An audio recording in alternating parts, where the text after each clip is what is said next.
Okay, we are here at Ruidoso Middle School, and I'm with Aiden Medina.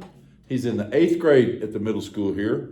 You're about the only trumpet player in the advanced band, aren't you? Yeah, So Aiden has been playing for what, 4 years now? about 3 years. 3 or 4 years. Just got braces this year, so he's struggling with dealing with the braces.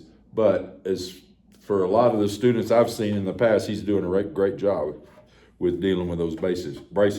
So we're going to work on the Star Spangled Banner today. This is, every trumpet player has to play this, has to be able to get through the higher sections at the end and the little fanfares that we've got. So let's you and I play it together, and then I'll have you play it by yourself, and I'll just listen to what you're sounding like. 1 and 2.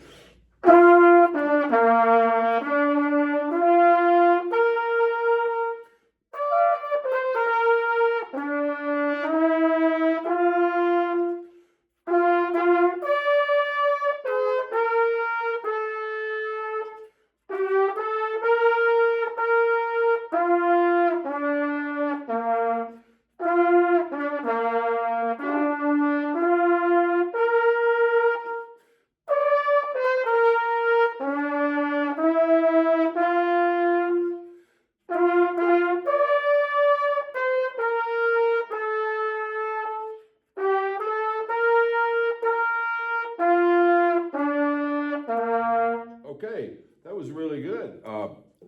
Let me hear you do it by yourself.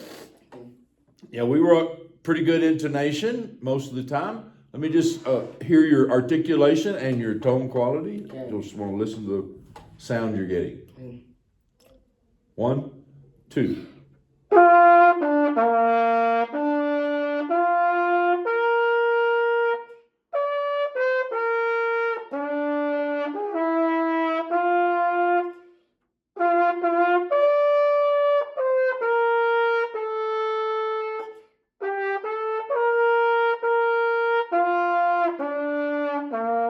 Okay, now, one thing I'm hearing in your articulation, not so much the front end of the note. The front end of the note sounds pretty good. But what I'm hearing on the end of certain notes, this sound right here.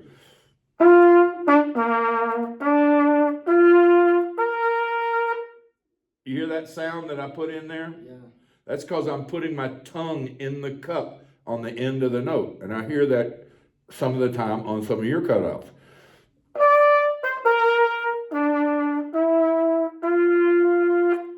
Where I hear that tongue come in. You want the release of the note to just be stopping the air and stopping the buzz without using the tongue to do it.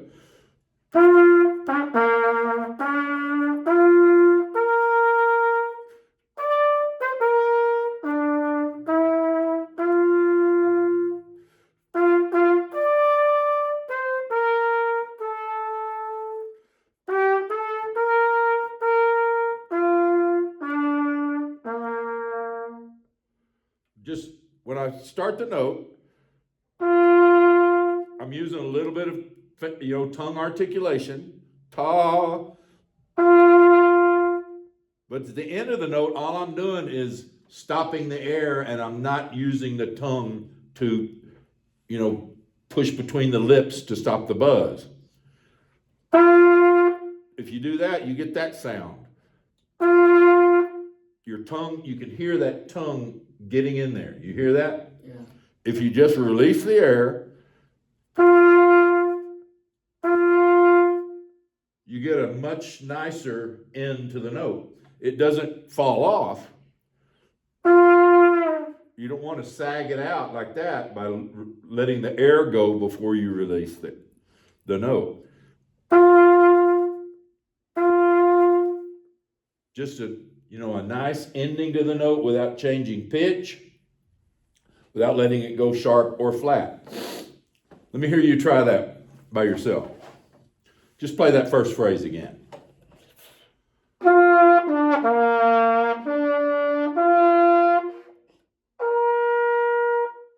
Yeah, now do it again. Do it one more time.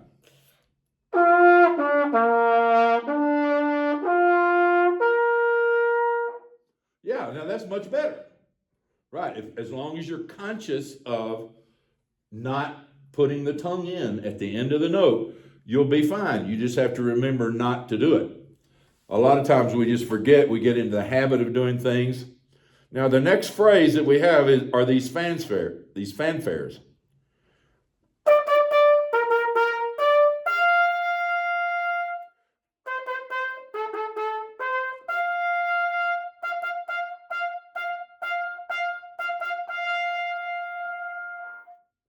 And then a little decrescendo, it says, to the release. Now, a lot of times when we decrescendo on a high note, we end up squeezing and pinching and making it go sharp. So you want to be really aware of your breath support. Make sure that you have good breath support when you start, and then you will be able to end the note with still good breath support. So try that passage there, starting at 19.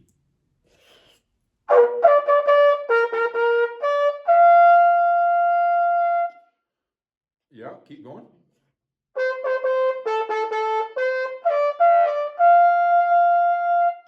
Okay, so with the braces, I know you're struggling with your range, but you're doing fine dealing with it. A lot of students that I've had in the past can't get above C or D or E with the braces, and they just have to, just go for a couple of years where they can't really build their range into the higher range. Those G's sound pretty good. Try to keep your corners nice and firm. Center that air through the middle. Your embouchure really looks good as far as being very centered and even.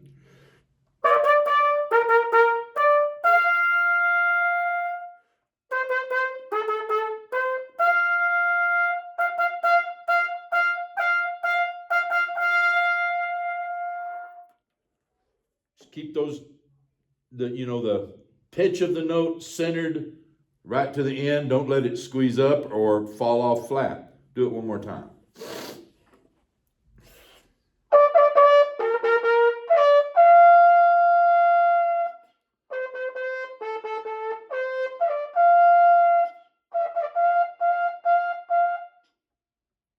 Okay, good. Now, as you get to the end of that, it gets a little harder to keep those G's going, doesn't it? Yeah. Because you're getting a little bit tired. Maybe the embouchure just doesn't. You'll feel good on the braces when you're playing high like that. So just do the best you can with it. That's all I can say. So the last phrase.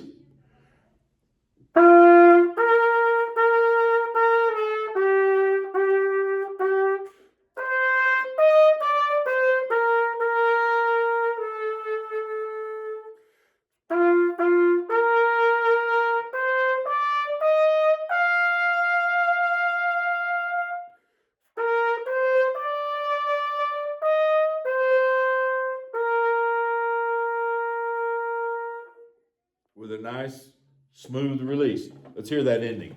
Broadly means it slows down a little bit. It gets a little bit fuller sound. You know your fortissimo now instead of just forte, but don't overplay it. Trumpet players can often overdo the fortissimos. Go.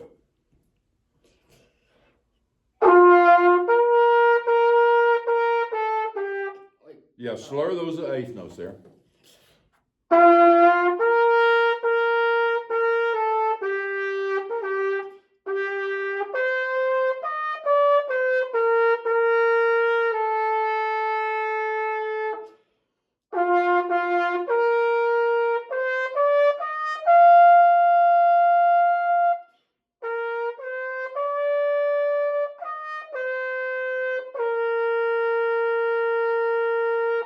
All right, now your tone is good on every note you played, except you cut off each and every one of those long held notes with your tongue. You went.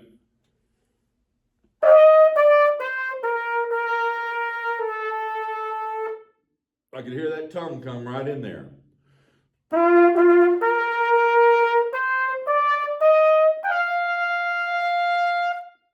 You hear how the tongue came in? Yeah. So what you want to get is a release without the tongue.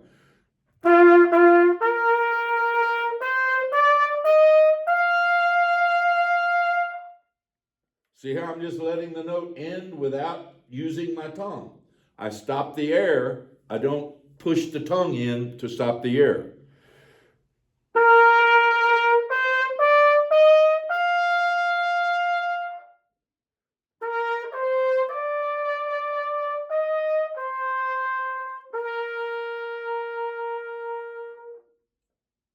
See how the releases are different than when I use my tongue? Can you hear the difference? Yeah. If I use my tongue, it sounds one way.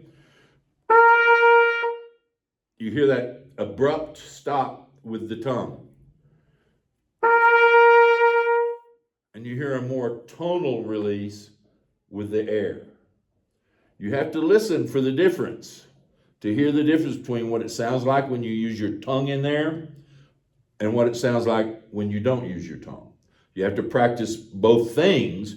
I mean, you're more, probably you have the habit of using your tongue, so it's something you will hear yourself doing if you listen. Now that you're aware of it, you have to be aware to listen. You have to be thinking of it when you are there at the moment. Remember, don't use that tongue to cut it off, and you'll start building the habit of not doing it that way. All right? Yeah. Now do that last phrase. Starting at 27.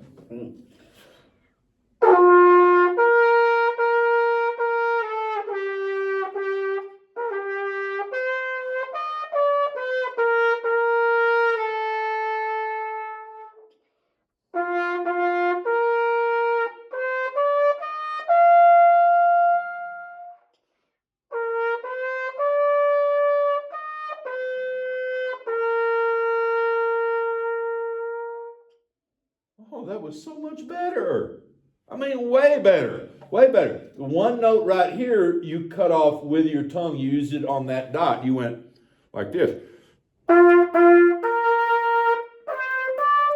So you hear how right where that dot is, you stuck your tongue in on that note. So what you do on a dotted note,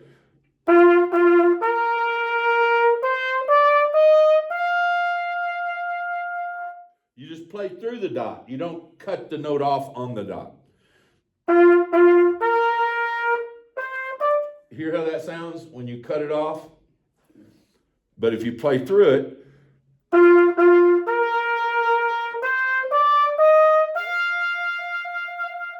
it sounds more like you would sound if you were singing. In the land of the free. We sing through that. Land. The word land, the home, that's home of the brave.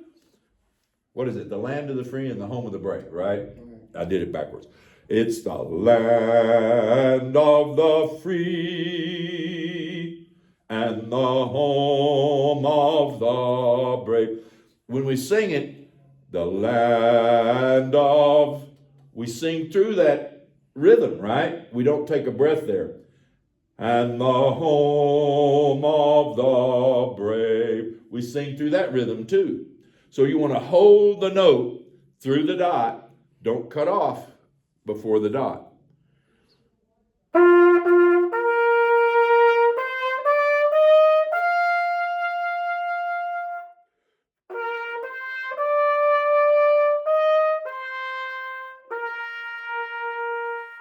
I mean before the eighth note. Play that last starting on the two G's. Okay. And hold through the C and continue on to the high G.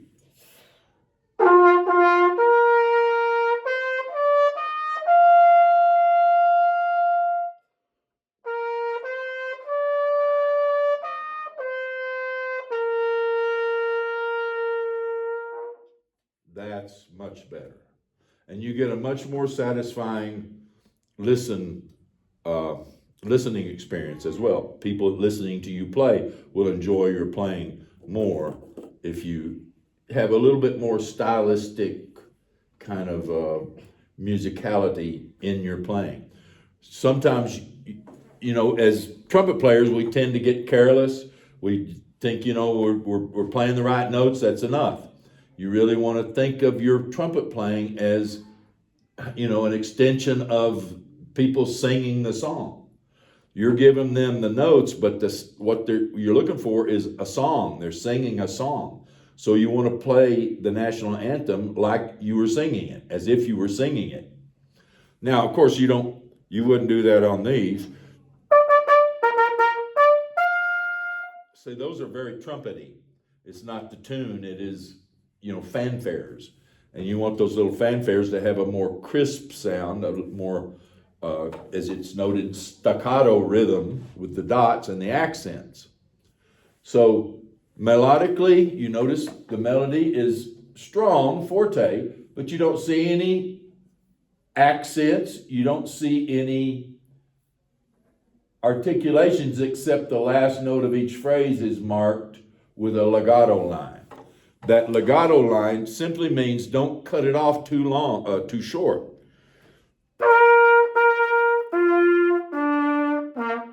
See, if you do it like that, where you just chop that note off, it doesn't sound the way you would sing it. You wouldn't sing it that way. Oh, say, can you see by the dawn's early, probably at the twilight's last gleaming.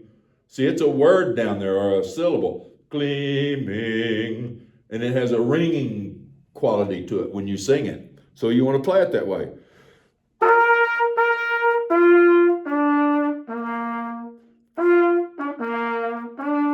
You want to get a good tone, full value of the note, and take just a little bit of air to get that breath. There'd be a slight lift in the time. There might not be exactly in the beat. He might slow it down just a little. Son of the gleaming, whose broad stripes, and then you go right on into the next phrase. You can have a little bit of rhythmic flexibility when it's a song that you're playing. The people have to stop, for a second to take a breath before they sing the next phrase.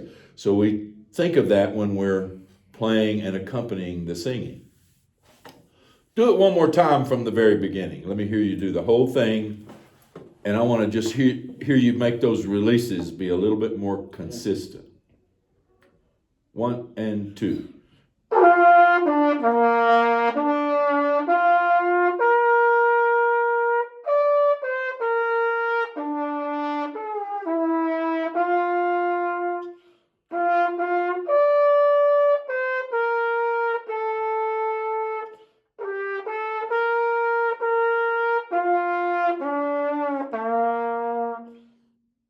Okay, keep going, keep going.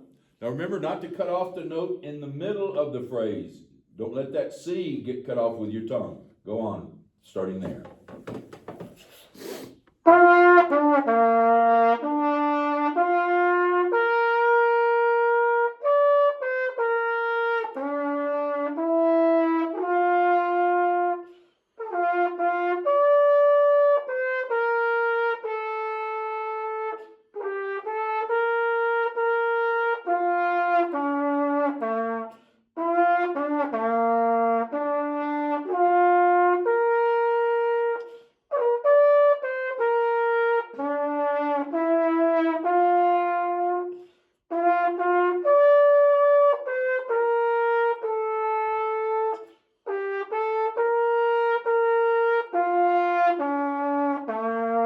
And the rocket's red.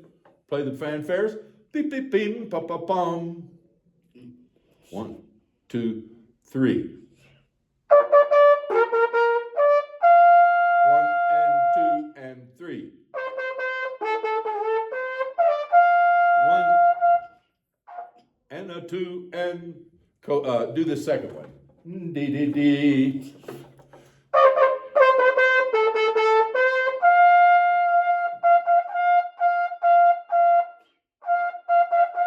Okay, good, good, good. You're hanging in there. All right. Well, that's really good work. You're playing the whole song pretty well.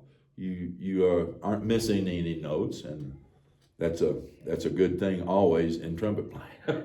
Nothing sounds quite as bad as the trumpet player who misses the high note. I've been there many a time. So just do the best you can with it. You're going to struggle with range for as long as you have those braces on. Sometimes when the braces come off, it doesn't mean instantly you're going to play better.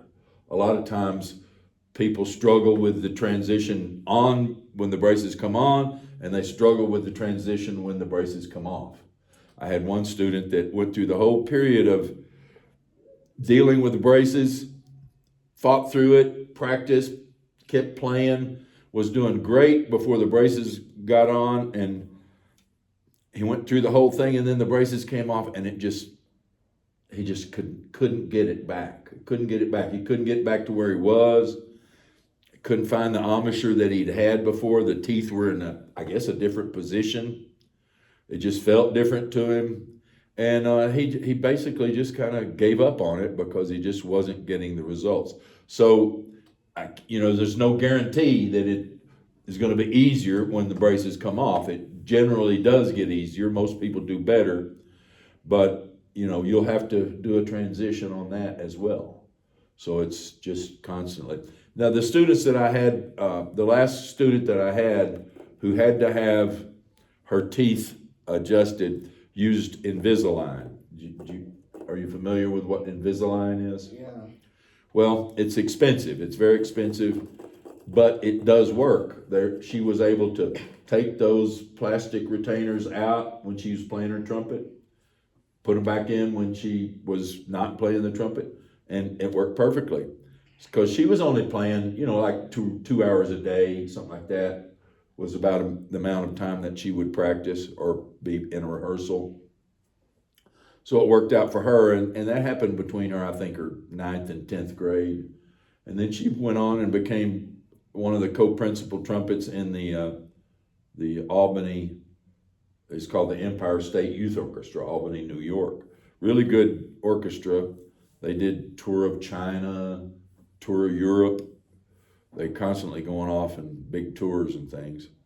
So that was back 10, 15 years ago when I was up in Albany, New York teaching. All right, well, that's really good. I think that's all the time we need. That is 22 minutes, and I needed about 20 minutes, so that'll be just about perfect. Thank you, Aiden.